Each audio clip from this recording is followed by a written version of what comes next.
রাজার ঘরে ছোট রানী এলো পদ্মাবতী, রানী পদ্মাবতী। রাজার আরো 6টি রানীর ছিল না সন্তান, পদ্মাবতীর কোলালোতে মিলল সমাধান।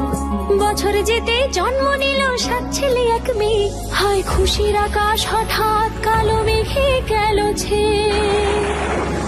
হিংসেতে যায় জ্বলে পুড়ে বাকি 6টি রানী, যুক্তি করে ঘটায় ওরা 7 কুমারের হানি। সুযোগ মতো 7 ছেলেকে মাটিতে দেয় পুঁতে, বাঁচে একা পারুল, ওরা পায় না তাকে ছুতে।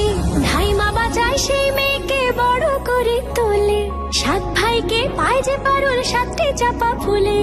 এত কিছুর পরেও রাজার বিপদ যে কাটে না, সূর্য নগরে সুখের সূর্য আর ওঠে না।